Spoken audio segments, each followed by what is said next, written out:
¿Qué tal? Muy buenas noches. A nombre del Colegio de Jalisco y del Seminario de Redes Femeninas en la Historia y de Estudios en Género, sean ustedes bienvenidos a este ciclo de conferencias con el cual estamos dando por terminadas las actividades de este seminario, y el ciclo de conferencias se titula El balance historiográfico y horizonte actual de las mujeres en México.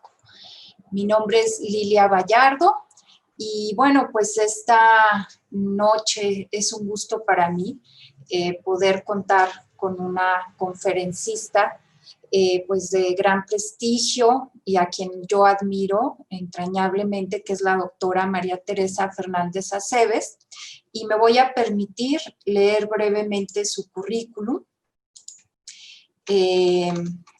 Bueno, pues ella es profesora investigadora en Ciencias Occidente desde 2001, investiga la historia social del trabajo y la historia de las mujeres y el género en México.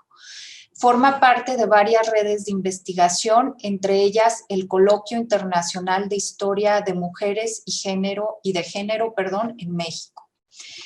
Ella es licenciada en Historia, maestra en Estudios Latinoamericanos, doctora en Historia y pertenece al Sistema Nacional de Investigadores nivel 3.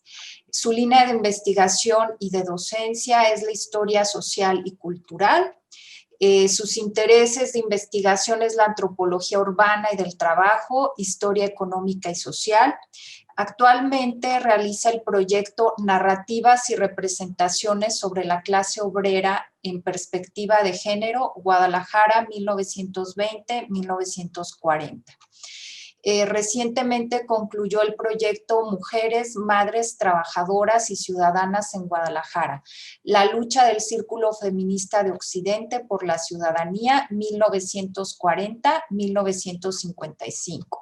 Entre sus reconocimientos podemos citar que ha recibido el Premio Francisco Javier Clavijero en las áreas de Historia y Etnohistoria, miembro regular de la Academia Mexicana de Ciencias, Premio Reseña del Periodo Siglo XX. Sus publicaciones más destacadas son Mujeres en el Cambio Social en el Siglo XX Mexicano, Género en la Encrucijada de la Historia Social y Cultural de México, Guía de la colección Independencia y Revolución en la Memoria Ciudadana, y otros como Política y Ciudadanía, el liderazgo de María Guadalupe Ursúa en la Confederación Nacional Campesina, 1953-1957.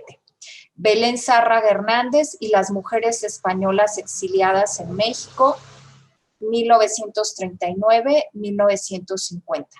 Tiempo y Memoria, el álbum de autógrafos de Atala Podaca Naya, 1914-1972. Y bueno, pues esta noche nos va a hablar sobre la navegación de las emociones y los sentimientos en el diario íntimo de Concepción Sánchez Aldana, Romo de Vivar en Guadalajara, 1908-1939. Bienvenida, doctora Fernández. Le cedo la palabra. Muchas gracias, doctora Lilia Vallardo. Bueno, en mi presentación, Cristi Alviso va a estar dando la presentación de PowerPoint. Muy bien. Muchas gracias, Cristi. Primero, quiero agradecer la atenta invitación que me hicieron las doctoras Cristina Alviso Carranza y Lilia Vallardo Rodríguez, encargada del Seminario de Redes Femeninas en la Historia y Estudios de Género, y el Colegio Jalisco para dar esta conferencia. El 29 de noviembre de 1914, Concha Bernardelli anotó en su diario íntimo: desde el mes pasado he estado ocupando mis ratos de ocio en copiar, pasándolo a un cuaderno capaz, mi diario íntimo que escribí de joven y que es un montón de papeles sueltos de diferente clase, color y tamaño. En fin, un mare magnum, lleno de desorden y confusión. Pero cuánto me ha hecho gozar su lectura. En verdad, qué interesantes somos nosotras para nosotros mismos, vistos a 20 años de distancia. Pero no soy yo únicamente, es él, mi querido, adorado Félix. Son mis impresiones de novia y las distintas fases de nuestro sencillo y para mí encantador idilio. Termina cita. Concepción Sánchez Aldana Romo de Vivar escribió esta reflexión a la edad de 42 años en su condición de mujer de clase alta de Guadalajara, madre de 3 hijas y viuda del pintor y violinista brasileño-italiano Attilano Félix Bernardelli Thierry. Ella editó el montón de papeles sueltos de diferente clase, color y tamaño y transcribió sus narraciones en un cuaderno diario. Esta libreta se convirtió en el artefacto material de su memoria y emociones, que recrearon su devenir. Ella no solo gozó al leer los papeles, sino también ejercitó su memoria al evocar experiencias, pensamientos y sentimientos que escribió de manera selectiva sobre su juventud, noviazgo, casamiento y viudez. Desde su retrospectiva, Concha se percató de sus distintos desdoblamientos o pliegues del yo al escribir sobre sus ciclos de vida. Añora haber narrado las vivencias de su matrimonio y analiza su vida a finales de noviembre de 1914. Su presente, como viuda y madre, se enmarcaba en un contexto de enfrentamientos militares entre los ejércitos constitucionalistas, villistas y zapatistas a partir de las divisiones que se dieron en la Convención de Aguascalientes en octubre de 1914, en la Revolución Mexicana. Concepción disfrutaba leer libros, sentía un impulso por escribir sus impresiones, pensamientos, perturbaciones y sentimientos. Estaba al tanto de las noticias y rumores de la lucha armada porque leía periódicos de Guadalajara como La Gaceta y el Boletín Militar por los comentarios que hacían familiares, amistades y trabajadoras domésticas. En esta conferencia desmenuzo las narrativas de Concha Bernardelli en la versión editada de su diario íntimo de 1909 a 1939 acerca de sus emociones, pensamientos, perturbaciones y sentimientos a partir de la muerte de su esposo en 1908, su viudez, el ser madre e hija y sus percepciones de la Revolución Mexicana. Para examinar este diario, parto de la conceptualización de las emociones de la historiadora estadounidense Barbara Rosenwein. Ella sostiene que, cito, las emociones son el resultado de nuestros valores y nuestras evaluaciones.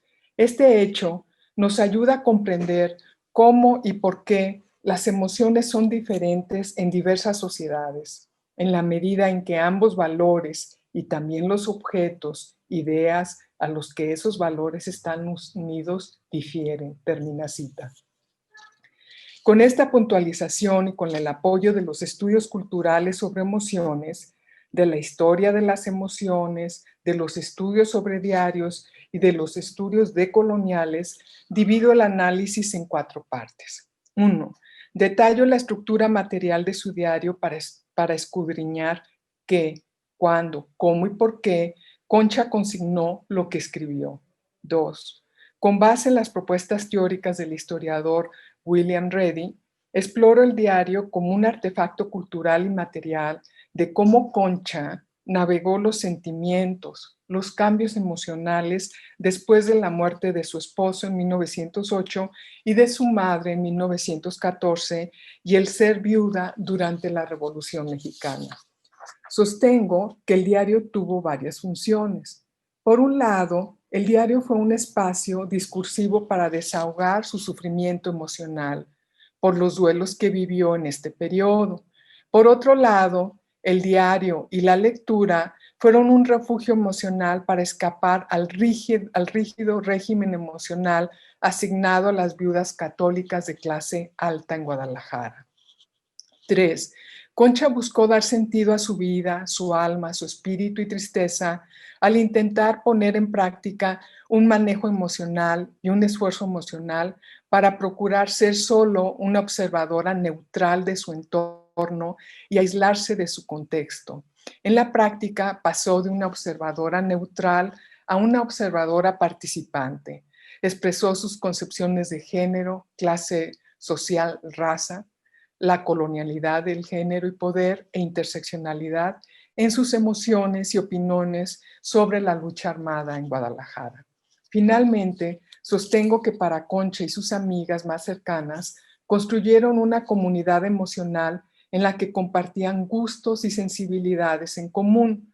Concluyo que el diario de Concha contribuye a reinterpretar la historia del porfiriato, la Revolución Mexicana y el proceso revolucionario desde la historia de una mujer de clase alta.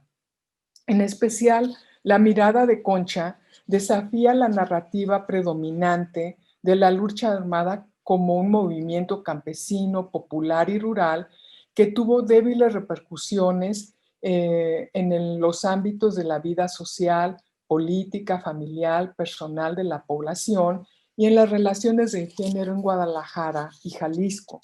Asimismo, afronta la imagen de que las mujeres de Guadalajara han sido fieles devotas, católicas y sumisas. Esta rica fuente nos adentra a una experiencia subjetiva femenina para entender los roles sociales de género y cómo hombres y mujeres de la clase alta vivieron a veces con sobresalto la contienda armada en la vida cotidiana en cuestiones sobre cortejo y enamoramiento, matrimonio, duelo y nacimiento, educación, cultura de la escritura y de la lectura, servicio doméstico, vida doméstica, medios de comunicación, comida, las diversiones populares y las emociones. Los retos teóricos y metodológicos que enfrenté al de construir el diario de Concha fueron varios. 1. Identificar qué enuncia Concha, desde dónde y cuál es su sentido. 2. Para analizar la cronología o la serie de huellas fechadas, puse especial atención en la especial relación que el diarista tiene con el tiempo y cómo éste teje en el espacio de su escritura que le acoge. 3. Para entender la navegación emocional de Concha, sus narraciones las sitúo en su devenir, en el tiempo vivido y espacio vivido, dentro de distintas temporalidades, pasado, presente y futuro, y espacios. 4. Para examinar las emociones que expresó Concha de manera explícita o implícita, con base en las palabras que usó, recurrí a la propuesta metodológica de la historiadora Rosenwein en Emotional Communities. Elaboré una lista de palabras o narrativas que expresan sus emociones y busqué su significado en el diccionario de la Real Academia de la Lengua de 1914. Así, ubiqué los valores, objetos e ideas importantes en las emociones de Concha. Sostengo que estos tres elementos, emoción, espacio y tiempo, se entrelazaron y conformaron la carne y hueso de sus experiencias, narraciones y subjetividad. ¿Quién fue Concepción Sánchez Aldana? Ella era la hija primogénita del abogado y magistrado Trinidad Sánchez Aldana y de Margarita Romo Vivar. La familia Sánchez Aldana Romo tuvo 4 hijos: Concepción, Manuel Ricardo, Alfonso y Justina. La familia formaba parte de la élite de Guadalajara, poseía la hacienda Santa María en el municipio de Ameca, Jalisco, y fincas en Guadalajara y Zapopan. De acuerdo con el diario de Concha, la familia mantenía vínculos políticos con los gobernadores porfiristas, llevaban una vida católica devota y asistían a las fiestas religiosas como la tradicional romería de la Virgen de Zapopan,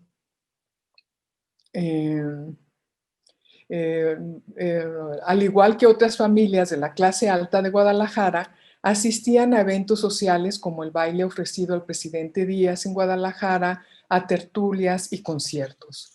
Las hijas probablemente estudiaron en algún colegio particular o con una institutriz. Ellas tocaban el piano, bordaban y leían novelas románticas y la moda elegante, diario de señoras y señoritas.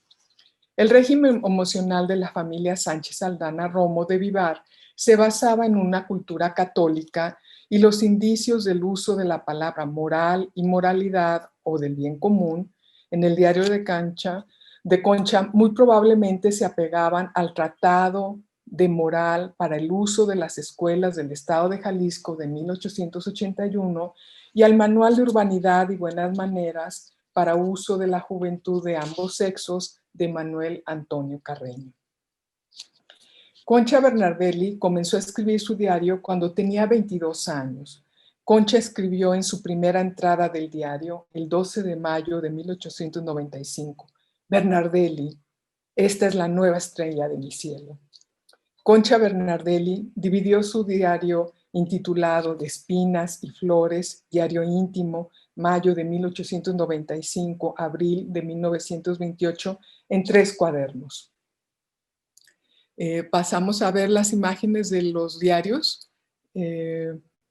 Por favor, son las imágenes 11 y 12. Ella escribió en los 2 primeros cuadernos titulados La imaginación no descansa, 61 entradas, y en verdad todo vive, palpita y alma alrededor mío, 97 entradas. Estas 2 libretas se centran en el enamoramiento, cortejo, noviazgo y terminan con el casamiento de Concha y Félix el 22 de agosto de 1899. Estas comprenden 147 páginas, representan alrededor del 70% de los diarios. De acuerdo con Concha, en estos cuadernos estaba la mirada de una, cito, muchacha romántica y propensa al ensueño, llena de petulancia e intransigencia, termina cita, de clase alta y crítica de los roles sociales restringidos para las mujeres. El último, titulado Arreglar la vida, Bernardelli comienza con su doloroso duelo por su condición de viudez. Este cuaderno consta de 71 páginas, como el 30% de los diarios. Aquí Concha escribió 94 entradas en su diario. Ella narró sus emociones, pensamientos, razonamientos, valores y su subjetividad acerca de su viudez, el ser madre e hija a finales del Porfiriato y durante la Revolución Mexicana en Guadalajara y su residencia en la Ciudad de México. Al final, solo hay escuetas entradas en 1922, 1927 y 1928 durante el proceso revolucionario de construcción de un nuevo Estado en la Ciudad de México. Las editoras terminan su diario solo con una rúbrica de Concha que dice CS de Bernardelli, fechada el 18 de abril de 1939. En su conjunto, el diario editado consta de 252 entradas a lo largo de 238 páginas y 20 fotografías. Bernardelli no escribió cada día, no siempre anotó el día de la semana y fecha. En la versión editada y publicada del diario, las editoras solamente agregaron 2 hojas facsimilares para mostrar su letra manuscrita y su ortografía. Esta muestra su destreza en la cultura escrita, su caligrafía es clara y sin errores. Que es la siguiente diapositiva. Ajá. Bueno, la navegación de los sentimientos y el sufrimiento emocional. Las siguientes 3 diapositivas, por favor. El 12 de mayo de 1908 murió el esposo de Concha, Atiliano Félix Bernardelli Thierry, a la edad de 46 años. Ella quedó viuda a la edad de 36 años y con 3 hijas de 8, 5 y 1 año. 10 meses después de la muerte de su esposo, en marzo de 1909, Concha comenzó su tercera libreta de su diario íntimo para expresar su amarga tristeza, de su incurable dolor de cerebro y sobre todo de su viudez, de su desolación infinita. Reflexionó que, cito, Si pudiera expresar claramente mis análisis íntimos respecto a mí misma, del mundo en que he vivido, de mi familia, de mi ciudad natal, termina cita, podría elaborar una enseñanza útil para mis hijas o para alguien que observe y piense. Pero no podía escribir estas cavilaciones por el profundo malestar y el adoloramiento en que se encuentra todo su ser desde la catástrofe terrible que deshizo su nido y la condenó al resto de su vida a las lágrimas y a la tristeza sin consuelo. En esa etapa de su vida, en su diario, fue un refugio emocional para describir su proceso de duelo durante 5 años, 1908, 1913, y su sufrimiento emocional. El 4 de abril de 1909, Concha consideró, y cito, la viudez como una mutilación y la más terrible de todas, con la pérdida de la mejor y la más noble parte de mí misma, el desequilibrio tiene que ser espantoso, termina cita. En junio de 1910, ella expresó más dolor y soledad del alma, cita. Me siento infinitamente fatigada, a la desesperada tristeza, a la inquietud, al dolor activo y punzante, ha sucedido un cansancio, un desaliento, un desconsuelo imposible de expresar, termina cita. Bernardelli no escribió en su diario en 2 años, sino hasta mayo de 1912. En esa entrada, Concha asentó que sentía más soledad y tristeza cuando estaba en compañía de familiares. Casi un año después, ella intentó hacer un manejo y esfuerzo emocional para no centrarse en su duelo. En abril de 1913, después de leer un libro, Cómo organizar su vida, cómo ejercitar la memoria y la escritura, se preguntó si después de 5 años de viuda y con 3 hijas que educar, podría hacer algo por su propio adelanto. El 12 de mayo de 1913, Concha recordó que hace 5 años había acompañado el cadáver de su esposo, había sentido que ese día enterraba su amor, la amistad, la dicha y los goces de su vida. El 12 de mayo de 1915, escribió que en este mes había sido un mes de las tristes despedidas, el 9 de su madre y el 12 la catástrofe de su vida, que al recordarlo la hacía sentirse loca de angustia y desesperación. Ya habían pasado 7 años de dolor. Ella reconocía que había pasado por varias fases. De acuerdo con ella, estas fueron las siguientes citas. El estupor de los primeros meses, el deseo tenaz de morir, la desolación infinita, la negra, amarga, incurable tristeza, la incapacidad para interesarme por algo de la vida, y ahora, fuerza es confesarlo, sufro prosaicamente la horrible mutilación de la viudez, como el pobre lisiado a quien amputan un miembro y que al sentir su herida cicatrizada procura torpemente hacer los acostumbrados movimientos y no puede resignarse con su deformidad. Termina cita. En noviembre de 1916, Concha organizó un estudio musical dedicado a Chopin en su casa. Invitó amigas, los mejores alumnos de la Academia de Música tocaron trozos escogidos de preludio, un impromptu, una balada y 2 estudios. Ella se preguntó, cita, ¿por qué ahora resultan para mí una tarea ingrata y desabrida? Comprendo que la mutilación del alma, que se llama viudez, me incapacita para gozar de este modo. Termina cita. De acuerdo con el Diccionario de la Lengua Española de 1914, alma tenía la connotación de, cito, lo que da espíritu, aliento y fuerza a alguna cosa. Mientras que espíritu podría referirse a, cito, ánimo, valor, aliento y esfuerzo. Termina cita. Para Concha, alma y espíritu eran términos que se complementaban para dar sentido al aliento, ánimo, goce y valor de su amor de pareja. Por tanto, la muerte de su esposo era una catástrofe que conllevaba desolación, tristeza, soledad, dolor y una mutilación y deformidad de su alma, espíritu y cuerpo. Por tanto, Concha describía y entretejía su mente, sentimientos y las prácticas corporales del hacer de sus emociones. No las presentaba como una dualidad entre mente y cuerpo. Como dice Michael Ostling, con base en el trabajo de Monique Shear, cito, las emociones no están ocultas en el corazón. Estas se actúan y se promulgan corporalmente y por lo tanto son documentos públicos de cultura expresiva. Termina cita. De observadora neutral a observadora participante. En su diario íntimo, Concha fue muy crítica de los papeles asignados a las mujeres en relación con la excesiva devoción católica, el catolicismo intolerante, el autoritarismo patriarcal y de la hipocresía de algunas mujeres de élite. Ella desaprobaba que fuera mal visto que mujeres de clase alta fueran escritoras y que solo debían leer materiales propios de su sexo.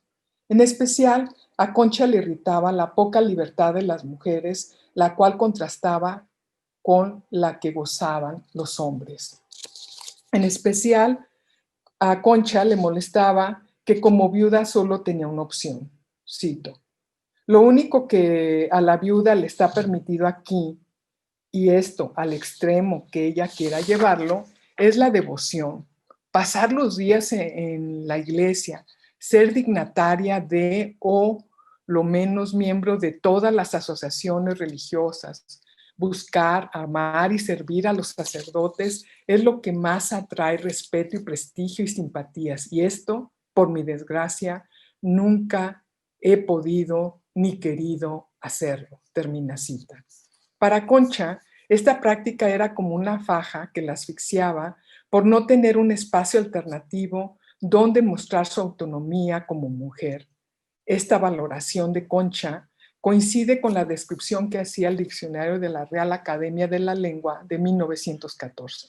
Cito, la viuda honrada, su puerta cerrada, que aconseja el recogimiento, retiro y recado que deben observar. Termina cita. Esta definición de viuda concuerda con el argumento de la historiadora Carmen Ramos Escandón, quien sostiene que, cito, la mujer no es viuda, se vuelve viuda, no es una situación natural, es un producto de una construcción social. La viudez es un espacio específico, un momento sui generis de la situación de la mujer, del perpetuo luto, una etapa más del proceso de construcción de la diferencia genérica, termina cita. De acuerdo con el régimen emocional de mujer de clase alta, ella manifestó en varias ocasiones que había que cuidarse de hacer comentarios políticos y religiosos en frente de amistades y servidumbre. Esta postura coincidía con el opúsculo sobre economía doméstica para el uso de las alumnas del Liceo de Niñas de esta ciudad. En este se recomendaba que un ama de casa tenía deberes morales y debía dar ejemplo en las prácticas de la virtud, sin afectación, sin fanatismo ni superstición. Debía cuidar los bienes de la vida, el tiempo, el lugar y las cosas. El 2 de mayo, Concha notó cómo evadió con gran diplomacia la invitación que le hizo la presidenta de la Asociación de Damas Católicas de Guadalajara, Catalina Palomar J. Berea, para hacerse cargo de la secretaría de dicha asociación. Expresó, cita, la sola idea de que llegara a comprometerme con alguna orden terminante del arzobispo me enfriaba las manos y me hacía correr calosfríos por la espalda. Termina cita.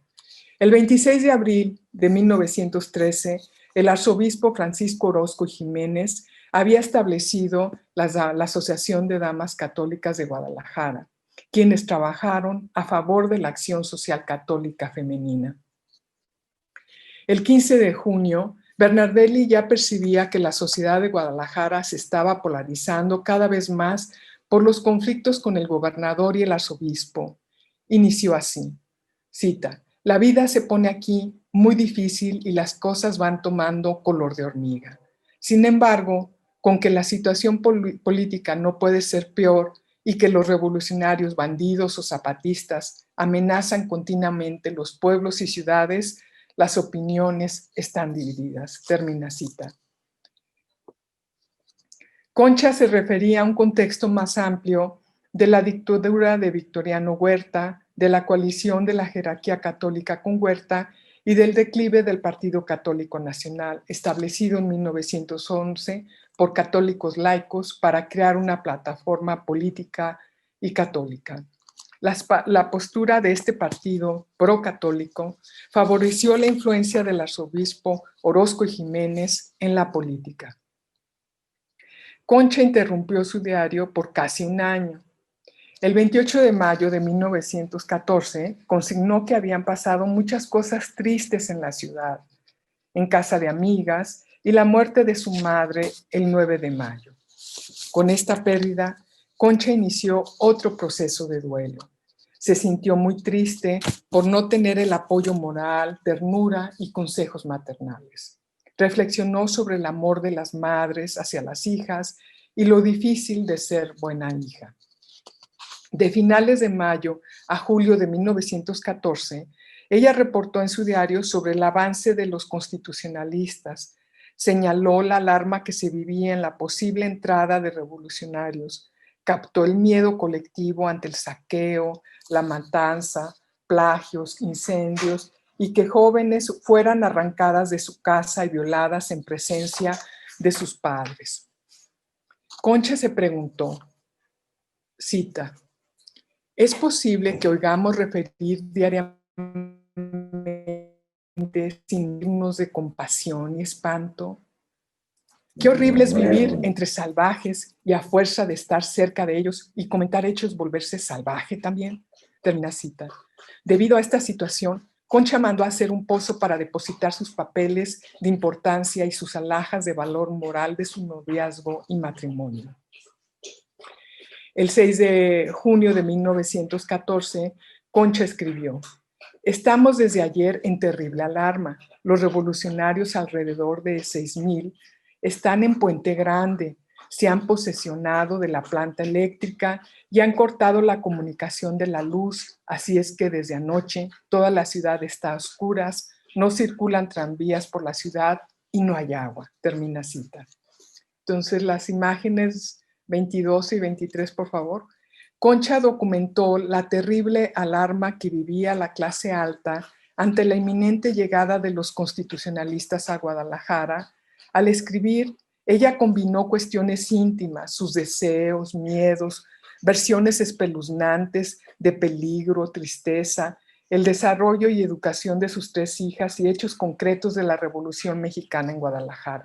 No expresó una preferencia por los constitucionalistas o villistas, más bien resumió los abusos que se cometían en ambos bandos y cómo, con la inminente llegada de los constitucionalistas, amigos y conocidos de sus esposos, se volvían revolucionarios.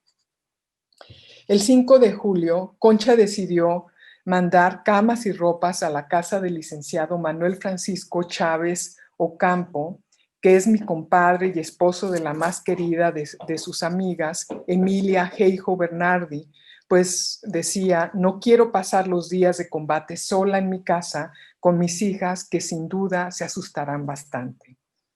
El 6 de julio, Concha especificó que la casa de Emilia sería el puesto de socorro de la Cruz Roja. Imagen 24.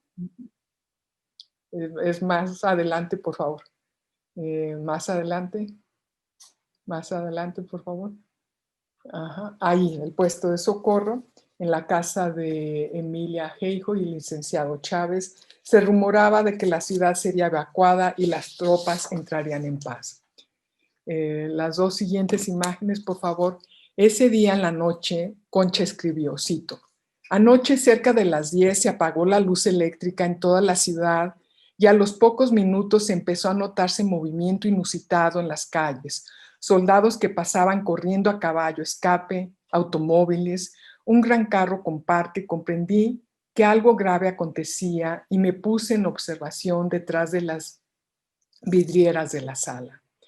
Poco después de las 11 me habló Emilia por teléfono para decirme que me fuera a su casa inmediatamente, pues estaban combatiendo en Zapopan y dentro de 1 hora o 2 estarían los revolucionarios en la ciudad. Sin pensar más, inmediatamente desperté a mis hijas. Luego hablé por teléfono a casa de mi tío. Tuvo el buen sentido de pensar que no era conveniente que me lanzara a la calle para nadar 8 cuadras en compañía de 3 muchachitas y en medio de tanto movimiento de hombres armados. Termina cita. El 8 de julio de 1914, Bernardelli registró una de sus entradas más largas en sus diarios. Ella detalló lo que vio en la casa del licenciado Chávez y de Emilia Heijo de la siguiente manera. Lo que vi del ejército constitucionalista me causó una sensación penosa de tristeza e inquietud por el porvenir. Pobre México, qué atrasado y salvaje está todavía. Fuera de los jefes y de un número relativamente pequeño de hombres que se ven con aspecto limpio y decente, lo demás de este gran número, pues son más de 30,000, son tipo lo más repugnantes, sucios y miserables. Pobres gentes calzadas con guaraches, tostados y requemados por el sol y la mugre de muchos meses. Caras innobles de bandidos y fisonomías estúpidas y embrutecidas por el alcohol. Lo único interesante es la columna de indios yaquis. Estos tienen caras aquilinas, revestidas de cierta nobleza y como labradas en bronce. Son fuertes y ligeros y agilísimos para el caballo. No cabe duda que las razas puras son las más bellas. Termina cita. Desde las perspectivas de la colonialidad de género, la mirada interseccional, clasista y racista de una mujer de élite como Concha ilustra cómo las estructuras coloniales de raza y género durante la lucha armada se entretejieron para crear identidades específicas de género y raza. El punto de vista de Bernardelli se opone a la visión que buscaban presentar los editores del Boletín Militar sobre la llegada triunfal de los constitucionalistas a Guadalajara el 8 de julio de 1914.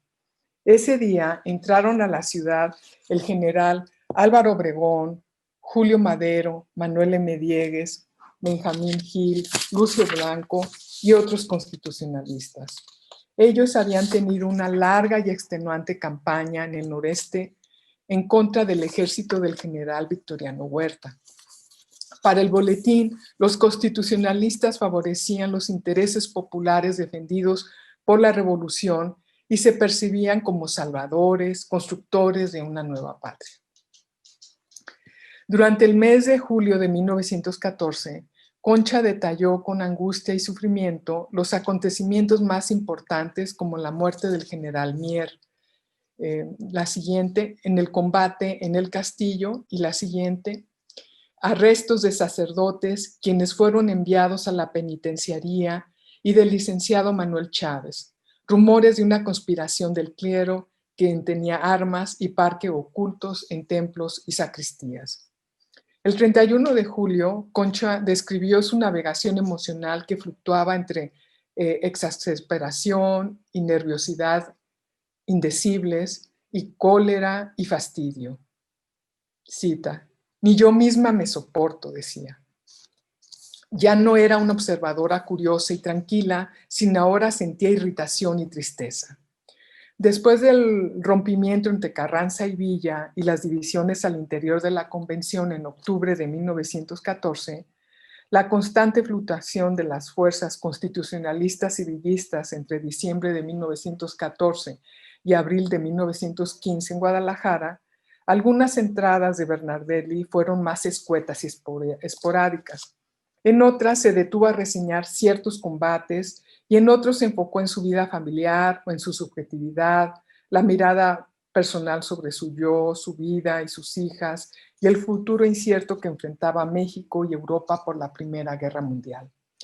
La constante alarma, rumores, tristeza, el ambiente le provocaba esa exasperación y nerviosidad indecibles.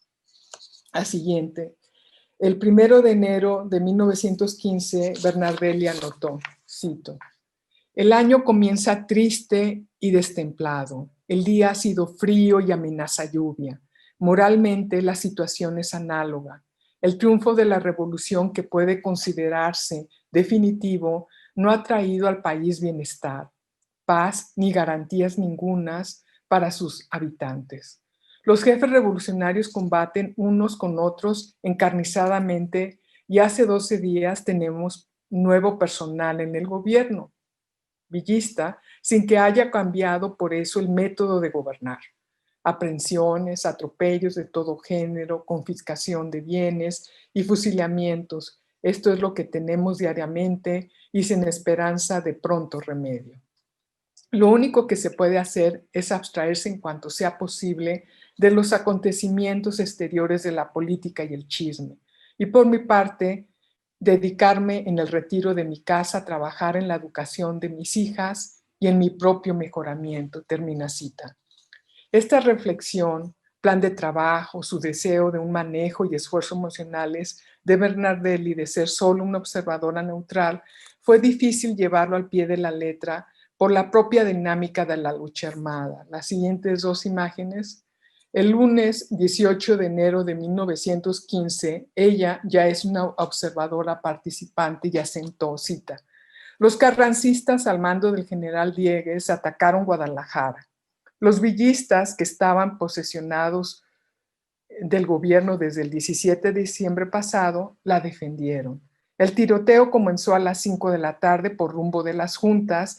A las 7:30 cesó el nutrido fuego, pero toda la noche se oyeron continuas descargas. Al día siguiente supimos que los carrancistas habían tomado la ciudad y Diegues entró de nuevo como gobernador. Termina cita. Esta narrativa de Bernardelli, desde el espacio doméstico y familiar, nos brindan una muy breve cronología de las batallas entre constitucionalistas y villistas del 18 de enero de 1915 en los alrededores de Guadalajara, como en el Cerro del Cuatro, Cerro de Santa María, cerca de Toluquilla, Tlajomulco, El Castillo, el Agua Azul. Vivían en Guadalajara alrededor de 200,000 personas. En este enfrentamiento, los constitucionalistas tomaron nuevamente la ciudad y obligaron a los villistas a salir de Guadalajara. Las siguientes 3 imágenes, por favor. El sábado 30 de enero de 1915, conocido como el albazo de Julián Medina, Bernardelli escribió: hoy a las 5:30 de la mañana despertamos espantadas. Berta, mi prima, mis hijas y yo, al ruido de continuas descargas que se oían muy cerca de nosotras, por las vidrieras pudimos ver un pelotón de soldados de caballería que corrían haciendo fuego. No tuvimos tiempo ni de vestirnos.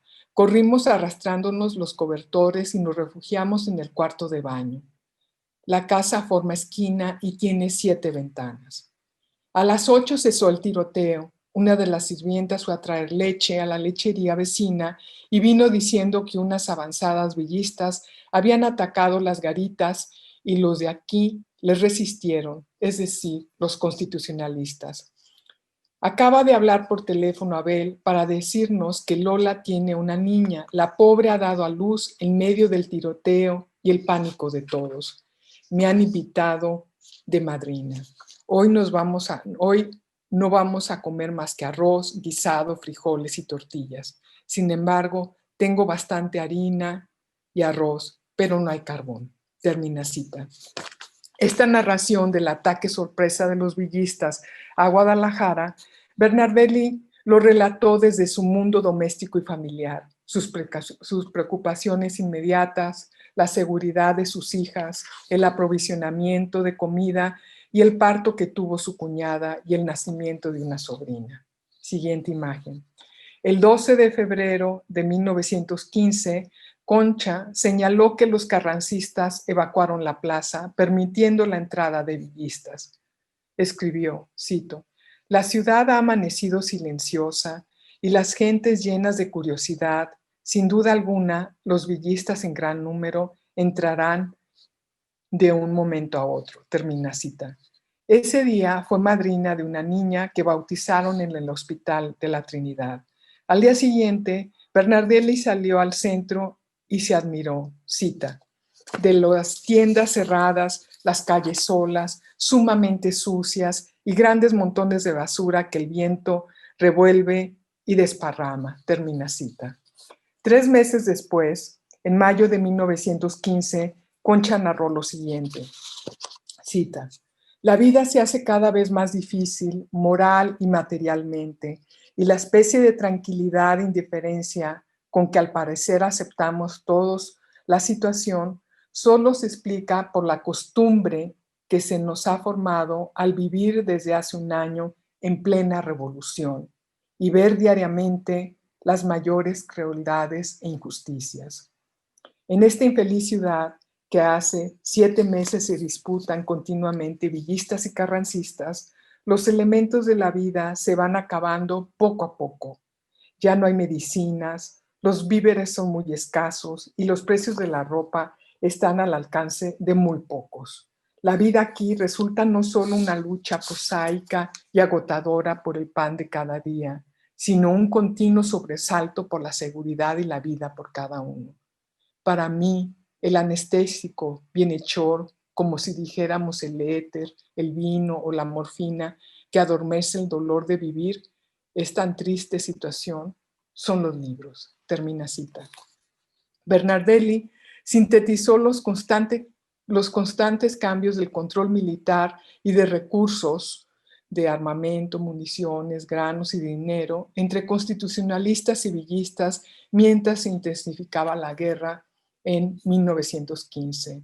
Esta fue cada vez más cruenta y reñida en la historia militar de México.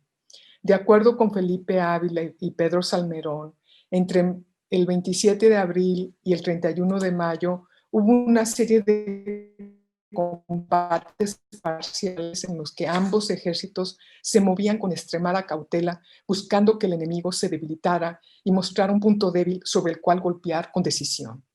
El proceso de la guerra trastocó el mercado interno y el sistema monetario, provocó la caída de la producción agrícola y ganadera. Ante este escenario, Bernardelli encontraba un refugio emocional en la lectura de los libros y en un grupo intelectual. El refugio emocional y las comunidades emocionales. Estudios de la cultura escrita y de la lectura femenina en el siglo XIX-XX en México han mostrado que las cartas, los diarios personales, el ejercicio de la traducción, las tertulias y la lectura formaron parte de un largo y continuo proceso a través del cual las mujeres pasaron de lectoras a redactoras de sus propias ideas y transitaron de una escritura privada a otra que les permitió demostrar que eran capaces de manejar esa herramienta de expresión. Las prácticas de la escritura y la lectura de Concha se insertaban en este proceso. De 1895 a 1939, Concha especificó en los 3 cuadernos de su diario algunos de los autores o libros que leyó. Algunas obras, como las obras de Francisco Petrarca y de William Shakespeare, son consideradas como parte del llamado canon occidental, obras de arte y literatura de la civilización occidental. Muchos de los libros que devoró corresponden a autores europeos, españoles, franceses, belgas, ingleses y rusos, que escribieron en el siglo XIX dentro del modernismo, impresionismo, naturalismo o del movimiento espiritista. Solo leyó a 2 autoras, a la francesa Jeanne-Philomène Lamperch, conocida bajo el seudónimo Hélène Fabre y Pierre de Coubertin, y a la periodista, feminista y activista a favor de la independencia de Irlanda y teosofista Annie Besant. En su adolescencia y temprana juventud, especificó que leyó la revista La Moda Elegante, diario de señoras y señoritas dirigida exclusivamente al sexo femenino. Asimismo, disfrutaba la poesía de los mexicanos modernistas Amado Nervo e Ignacio Ramírez y del crítico literario y escritor modernista guatemalteco Enrique Gómez Carrillo. A lo largo del diario de Concha hay evidencia que la escritura, la lectura y los círculos de lecturas con amigos y amigas fueron refugios y comunidades emocionales. La escritura y la lectura en Concha iban de la mano. Reflexiones finales.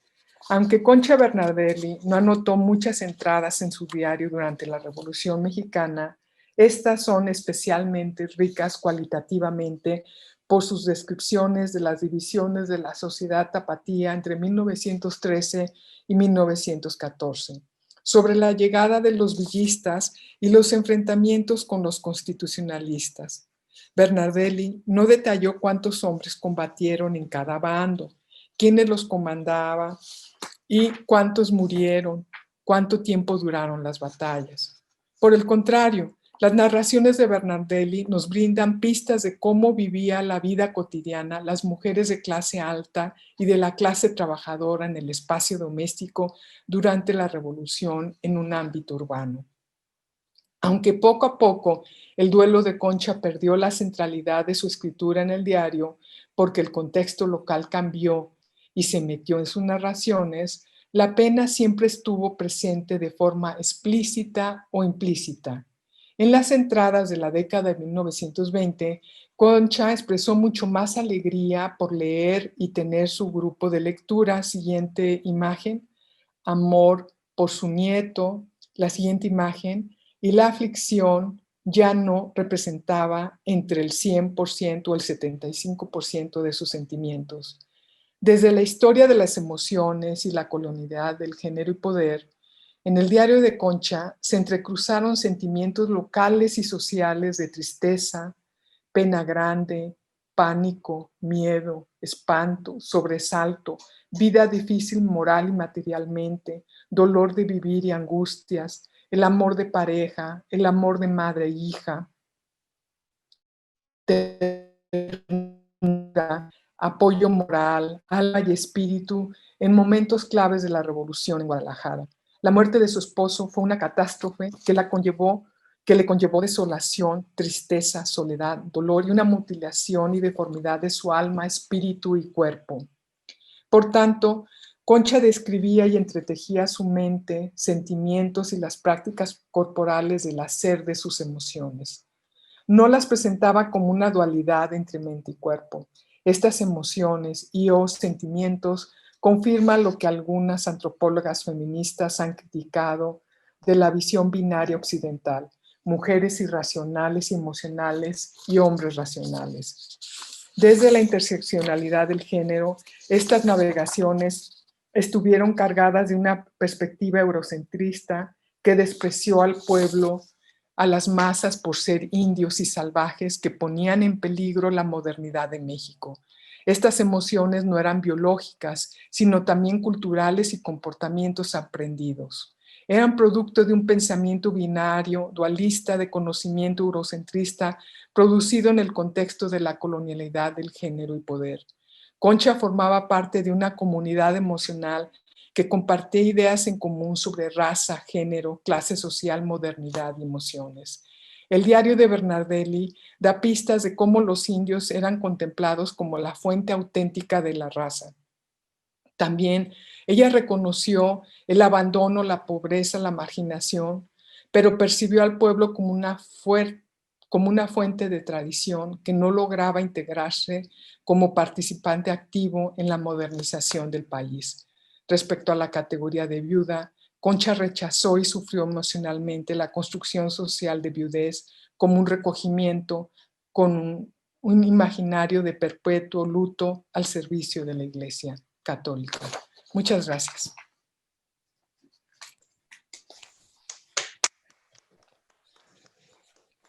Pues gracias, doctora. La verdad es que, pues qué fuente tan rica, qué fuente histórica tan rica nos está exponiendo.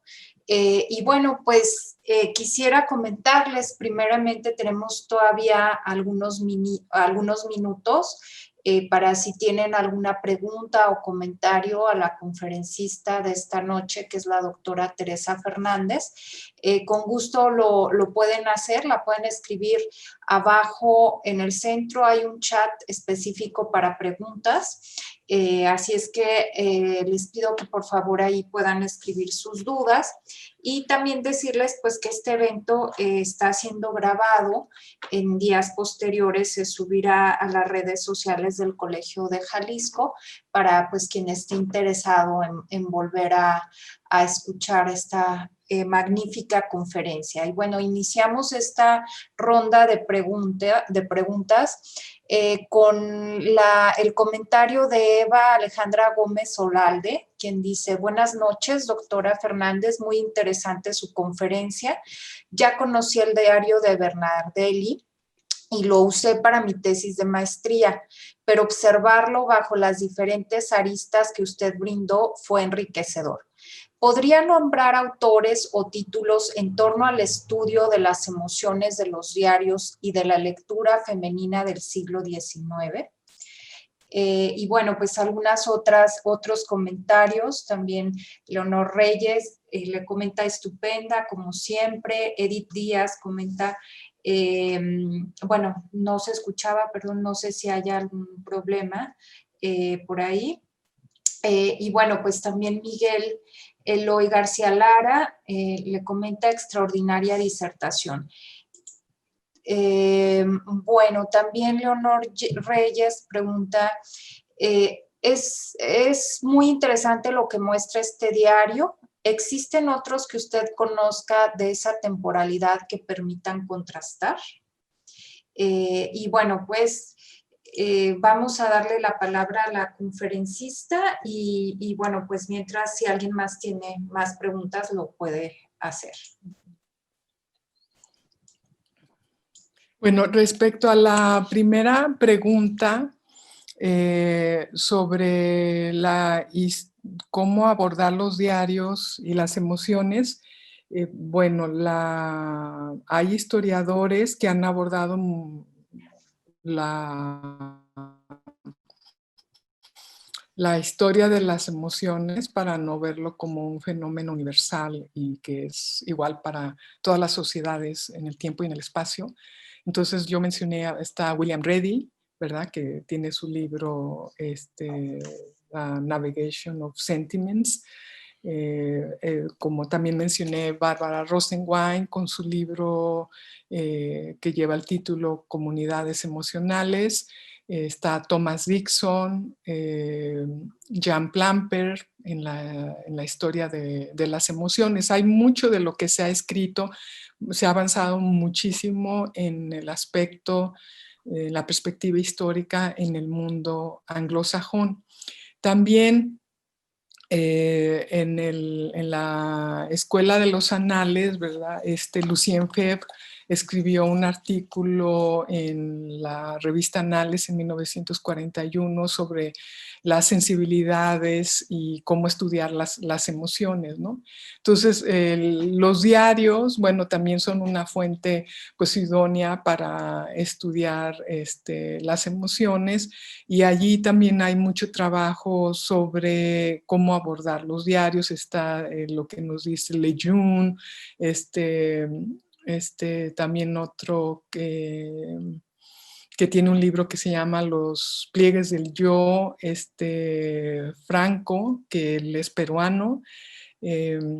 Y sí hay otros diarios de la época. Está, en el caso de Guadalajara, también está el diario del cónsul francés Eugène Cousin, ¿verdad? Que también lo estoy trabajando para ver las emociones que se expresan en el diario. No solamente es ver las características de estos diarios o memorias o cartas, ¿verdad? Sino también no solamente verlas en el género de qué tipo de fuentes son, si son unas memorias, una autobiografía, un diario, cartas, sino también ver cómo en estos tipos de documentos que son como ego documentos, también se puede hacer una historia de las emociones, ¿no?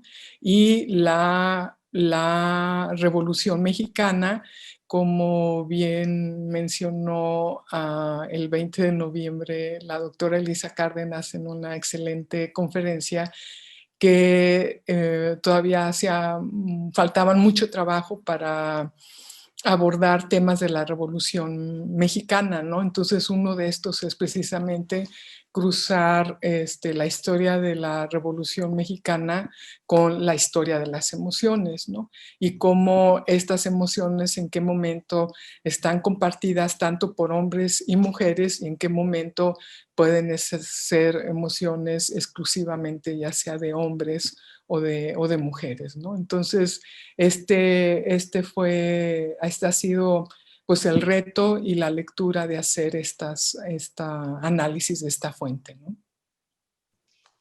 Bien, doctora, le voy a leer otros 3 comentarios, si me permite. Creo que Alejandra Díaz también quiere hacer algún comentario. Bueno, primeramente, Ángel García, creo que su pregunta ya fue respondida. Él preguntaba, ¿hay otros estudios semejantes? Creo que lo acaba de responder la doctora. Luis Macías, bueno, le manda un saludo, un gusto enorme escucharla, doctora. Claudia Chapa nos acompaña desde Pachuca y nos dice, buenas noches, qué historia tan interesante, gracias. María Inés dice, doctora Fernández, ¿qué nuevas miradas aportó a su análisis la incorporación de la perspectiva de colonialidades e interseccionalidades? Y una segunda inquietud, ¿el duelo era una situación personal en Bernardelli o una imposición social? Felicidades, doctora Fernández. Elizabeth Mejía dice, felicitaciones, doctora, me gustó mucho, fue enriquecedor y claro el análisis que realizó. Bueno, no sé si Ale, que es participante del seminario, y Yuruen, creo que también tienen alguna pregunta. Así es que, pues adelante. Muchas gracias a la doctora Lilia, doctora María Teresa Fernández, muchas felicidades. Es muy esclarecedora su conferencia. Justo el día de ayer también estaba viendo 2 aspectos muy importantes respecto a la cuestión de las biografías, ¿no? Que es la historia emocional.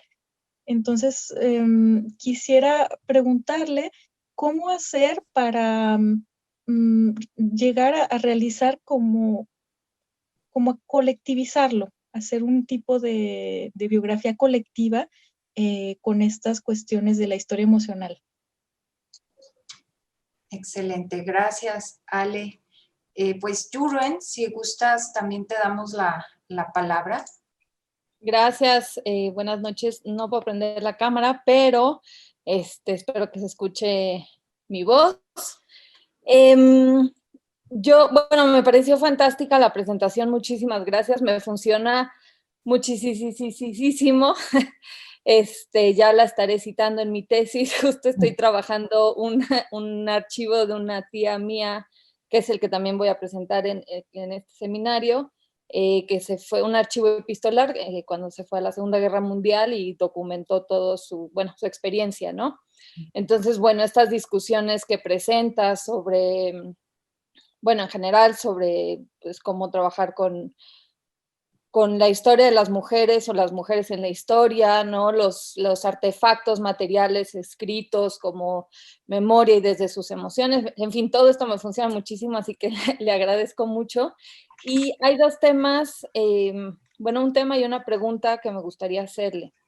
Uno, ¿cómo es que dentro de este diario se manejan los silencios, las ausencias o las interrupciones en el proceso de escritura? Esto, por ejemplo, yo lo veo mucho en el marco de la guerra, de la Segunda Guerra Mundial. Existían ciertas interrupciones en el proceso de enviar las cartas porque o había mucho trabajo, ya trabajaba en inteligencia, entonces pues previo al día D o previo al día a la victoria, como tenía tanto trabajo, no tenía tiempo para escribir, ¿no? O porque se perdieron cartas o en el trayecto, etcétera. Muchos de estos silencios son contextuales, muchos son conscientes, ¿no? Muchos de ellas conscientemente deciden no hablar sobre ciertas cosas o temáticas. Entonces, bueno, a partir de esta reflexión quisiera saber, pues, si se ven en estos textos, por qué de estos silencios, ausencias o interrupciones en sus, en su escritura de diario. Y otra, al principio más o menos mencionó sobre, si es que entendí bien, que este diario que trabaja es el que está impreso. Uh-huh. O de impreso o publicado por alguien más, pero que ella misma editó previamente, o sea, que eran las hojas que ella 20 años después editó, que después fue editado por otras personas y que ahora está leído por ustedes y por usted y ahora escuchado por nosotras. Para ella, en el primer proceso de escritura, ¿quién era su interlocutora? Eso, o sea, ella en ese momento, no sé, o si habían otras personas ficticias, muertas o vivas, a las que les escribía, ¿no? Porque mucha de la escritura creo que es muy estratégica. En fin, bueno, muchísimas felicidades, me ayuda mucho y espero haberme explicado bien. Saludos. Gracias, Yuruen. Pues le regresamos la palabra a la doctora Fernández para, si gusta, responder estas inquietudes y comentarios. Adelante, doctora. Sí, gracias, Lili. Bueno, si entendí bien la primera pregunta, comentario sobre la colonialidad del género y poder y la interseccionalidad, considero que esta perspectiva es la que me ayuda a entender cómo ella percibe a los constitucionalistas o a los revolucionarios cuando entran a Guadalajara, ¿verdad? O sea, ve que a algunos están bien vestidos, limpios, pero el resto están sucios, tatemados, son miserables y dice, pobre México, y los únicos que ve como una raza digna son los yaquis, ¿no? Entonces, esta perspectiva es la que me ayuda a entender, a interpretar esa visión, esa mirada de Concha Bernardelli. Y también algo que yo estoy proponiendo desde los estudios de colonialidad es también de que la visión racista, la visión clasista, no es solamente mirar con desprecio al otro, al pueblo, a los indígenas, sino también están cargadas de emociones. Y eso es lo que me ayuda esta mirada, ¿no? Estas miradas. Y respecto a la pregunta del duelo, si fue una imposición, el duelo o los duelos los viven todas las personas cuando tienen una pérdida, ¿no? Entonces ella lo vive como una mutilación. Lo que ella no está de acuerdo es con esta imposición del rol social o la construcción social de la viuda como un recogimiento que debe de estar en su casa y si sale es para atender a los sacerdotes, a la iglesia social, a la iglesia católica, ¿verdad? Eso es lo que le desagrada, le incomoda y en ciertos momentos la enfurece, ¿no? Entonces, creo que en ese sentido el duelo es algo que le nace desde el alma, desde el espíritu, ¿no? Desde el corazón, y lo que no le parece es la concepción de la viuda, ¿no? Y sobre la pregunta de Ale Díaz de la biografía colectiva, también una historia emocional, pues esa se va a poder hacer de acuerdo con las fuentes con las que tengas acceso, porque yo las 5 biografías que hice de mujeres en el libro de Mujeres en el Cambio Social en el siglo XX mexicano, yo no tuve acceso a esa parte emocional de ellas, ¿no? Porque fueron mujeres que participaron en la política y para participar en la política y ser reconocidas como tales tenían que silenciar esa parte emocional y en ese sentido se masculinizaron como muchos hombres, ¿no? Esta cuestión, lo emocional es irracional, ¿no? entonces se masculinizan y tienen que mostrar otra cara. Claro que sí hay indicios, pero no están a flor de piel, están silenciados, que eso va con la otra pregunta de Jürgen Lerma, ¿no?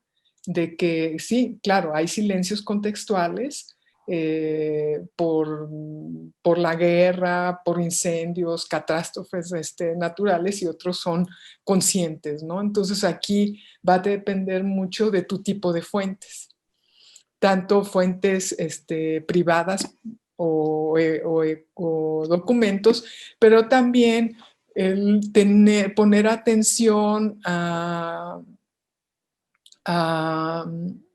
artículos periodísticos, canciones, fotografía. Las diferentes fuentes también pueden dar indicios para cómo se puede mostrar una historia emocional, ¿no? Desde, por ejemplo, cómo en 1916, finales de 1916, el Boletín Militar narra que está llegando a Guadalajara hombres y niños desnudos o casi desnudos y que se ve que tienen mucha hambre, ¿no? Entonces, yo creo que si hubiera imágenes de estas descripciones que hace los periódicos de la época, pues no mostraría a gente contenta y alegre, ¿no? Sería más bien gente que lleva el peso de una guerra de muchos años, ¿no?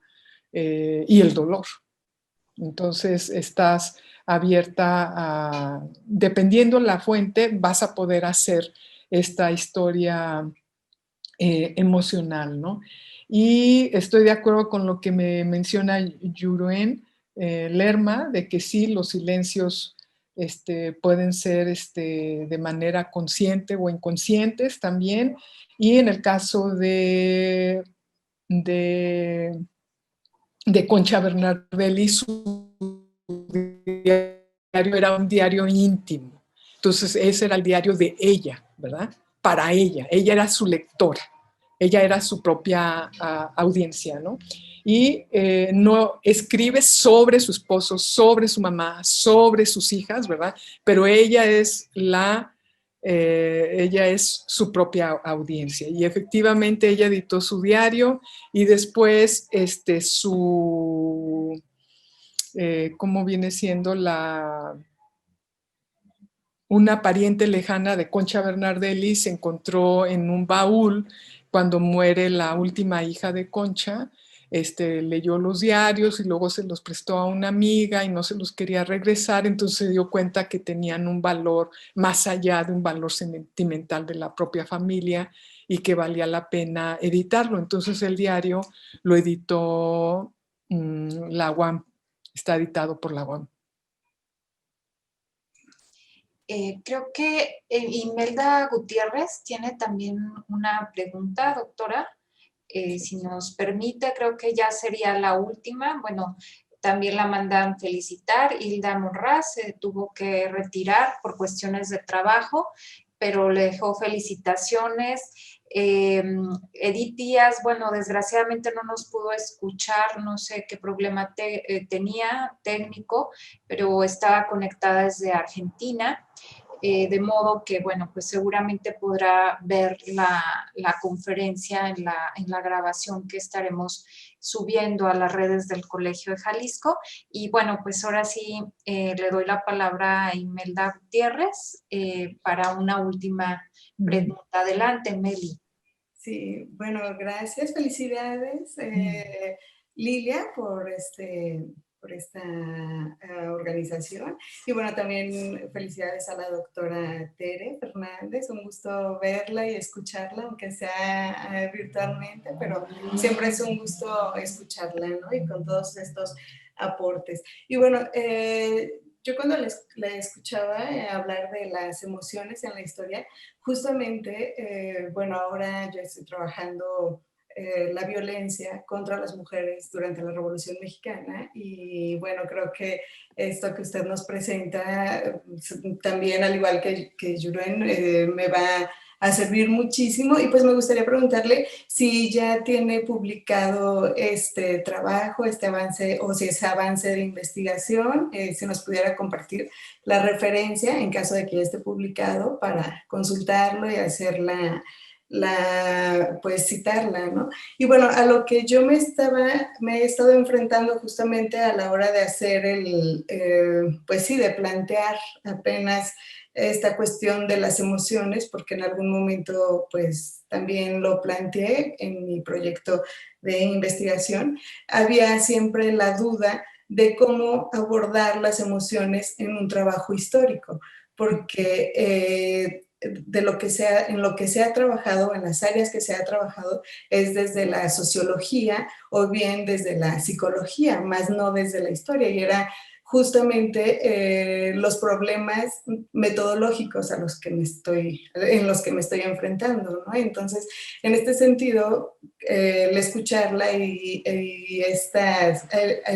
ahora que nos comparte estas referencias de los textos de historia de las emociones, pues me brindan también estos elementos para poder indagar allí, ¿no? Y bueno, este elemento de ir hacia los diccionarios y ver cuáles son las definiciones de las emociones, justamente era como la pieza que me hacía falta, ¿no? Y bueno, le agradezco este aporte que nos hace. Agradezco que esté aquí en este seminario. Gracias, doctora.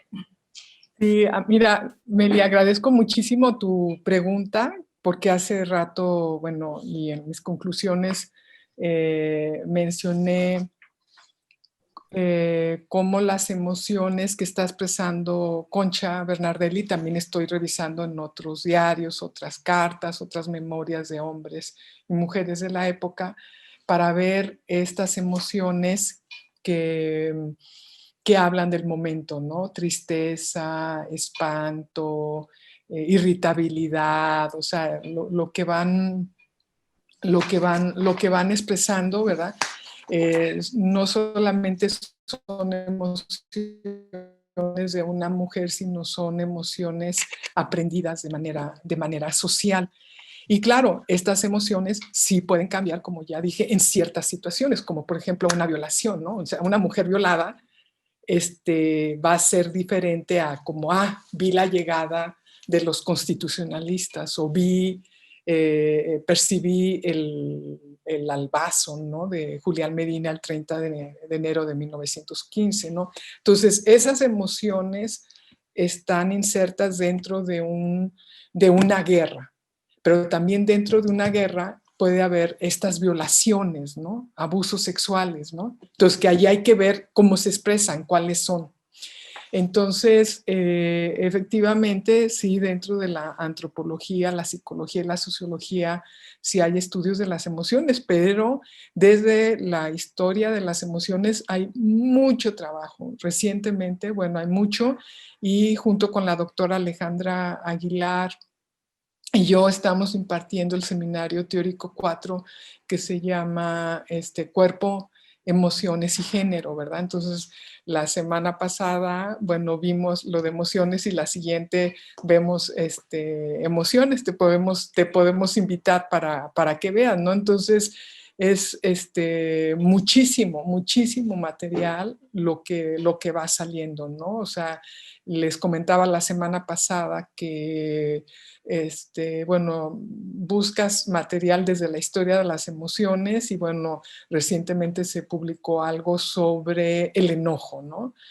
Un número monográfico, un dossier en torno al enojo, y también hay otro artículo sobre el mapeo de la historia de las emociones, ¿verdad? O sea, que salió así muy recientemente. Y también la historia de las emociones no es solamente para estos tipo de documentos, ¿no? También en los procesos electorales, como lo que estamos viendo en Estados Unidos, ¿no? La gran división que ha provocado Trump y Biden, y las emociones a flor de piel, ¿no? Entonces, también en procesos electorales, en los libros de texto, en los procesos educativos, ¿verdad?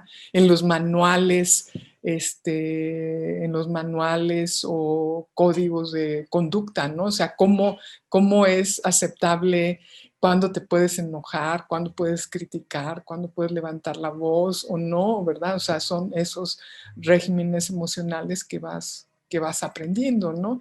Entonces, mucho de la historia de las emociones está contradiciendo este paradigma que surge con René Descartes en el siglo XVII, ¿no? El ergo, pienso, ¿cómo va? Pienso, luego existo, ¿no? Donde separaba mente y cuerpo, ¿no? Entonces ahora los estudios de las emociones desde la perspectiva histórica están diciendo que las emociones también están encarnadas, ¿no? Y no hay esa división entre mente y cuerpo, ¿no? Gracias, doctora. Arcelia Paz también la manda a felicitar. Dice felicidades y un abrazo grande a la doctora Fernández. Bueno, Miguel Eloy García Lara pregunta, ¿somos un cúmulo de emociones o las creamos? Y creo que la doctora Cristina Alviso también quería tomar la palabra. ¿Sí, Cristi, o no? Sí. Sí, Cristi, adelante. Sí, bueno, es breve. Bueno, agradezco a la doctora, pues definitivamente su conferencia nos hace reflexionar en muchas cosas y a mí me lleva como a una pregunta, ¿no? O sea, yo veo que hay estas fuentes de primera mano creadas por mujeres que están ahí en los archivos y que han sido invisibilizadas. Y le pregunto, bueno, ¿usted cómo nota que estas fuentes de primera mano son invisibilizadas justamente para mantener esa narrativa masculina, por ejemplo, de la revolución? Yo he notado muchos libros que justamente el diario de Concha Bernardelli no es utilizado, pero en cambio sí, el de Eugenio Cousin. Y el de ella no. Cuando los dos, como usted señala, están publicados, se los podemos encontrar en internet, ¿no? A veces. Pero es más utilizado por hombres, justamente el de Cousin y no el de ella, ¿no? Porque él maneja otras emociones, él piensa más en incluso la cuestión económica, él a lo mejor sí oculta un tanto sus miedos, aunque sí los llega a mencionar, pero justamente el de ella no es tan utilizado y puede cambiar justamente esa narrativa de cómo se ha entendido la revolución, sobre todo en Guadalajara, ¿no? Que esta idea de que en Guadalajara estaban todas las mochas, todas estas mujeres católicas, fanáticas, ¿no? Es más, no son católicas, eran fanáticas. Entonces, no sé si usted nos podría abundar un poquito, igual, bueno, si hay tiempo, sobre cómo estas fuentes están, pero son invisibilizadas. Claro, y por eso es la maravilla del diario de Concha, lo que tú acabas de decir. O sea, ella refuta esa imagen de las mujeres católicas, devotas, sumisas, cuando ella, bueno, es crítica del papel del arzobispo Orozco y Jiménez, de la presidenta de la Asociación de Damas Católicas de Guadalajara.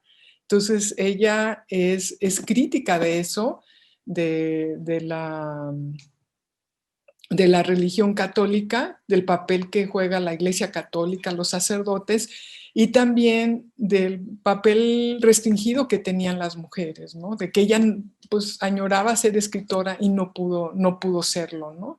Y tiene una escritura muy buena y muy crítica, ¿no? Entonces, de manera sintética, nos da un análisis de su época. No se declara feminista, no creó organizaciones combativas o educativas, pero en su círculo va formando esa comunidad emocional, ¿no? Entonces, esta es una lectura que yo le hice desde las emociones, pero el propio diario de Concha se puede leer desde otras cosas, desde las prácticas católicas, sobre las tertulias, sobre la música, sobre la cultura de la lectura, la cultura de la escritura, el mundo doméstico, ¿verdad? O sea, le da para mucho, ¿no? Da para mucho y estoy muy de acuerdo con lo que tú acabas de decir, ¿no? Está también la memoria de esta, ay, se me fue el nombre, pero se apellida Remus, que está también creo que le pusieron memorias, pero en realidad es una autobiografía de ella que también está narrando finales del siglo XIX y parte de la Revolución, ¿verdad? Y que viene siendo la mamá del ingeniero Matute Remus, ¿verdad? Que fue rector de la Universidad de Guadalajara, ¿no? Entonces son mujeres pensantes, críticas, con una opinión propia, ¿no? Entonces, que nos ayudan a desmistificar esas imágenes muy negativas y estigmatizadas de las mujeres en Guadalajara, ¿no? Muy bien, bueno, pues antes de hacer los agradecimientos finales y de concluir la sesión de esta noche, pues quisiera invitarlos a las siguientes 2 conferencias que tendremos el día de mañana, miércoles 25 de noviembre a las 19 horas. Va a estar con nosotros la doctora Ana Lau Jaiben de la UAM Xochimilco. Ella nos va a hablar sobre las mujeres en la historia de México, qué se ha escrito y qué se estudia hoy de las mexicanas.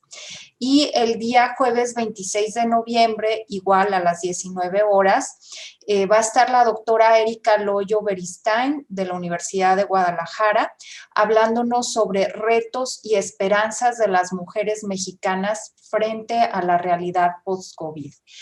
Y bueno, pues ahora sí, no me resta más que agradecer a la doctora Teresa Fernández por haber aceptado nuestra invitación. Creo que todos hemos aprendido mucho esta noche y bueno, pues también quisiera agradecer a la doctora Cristina Alviso por el apoyo esta noche. Gracias y esperemos que podamos repetir la ocasión próximamente ya en físico. Gracias y buenas noches. Sí, hasta luego. Buenas noches. Muchas gracias por la invitación.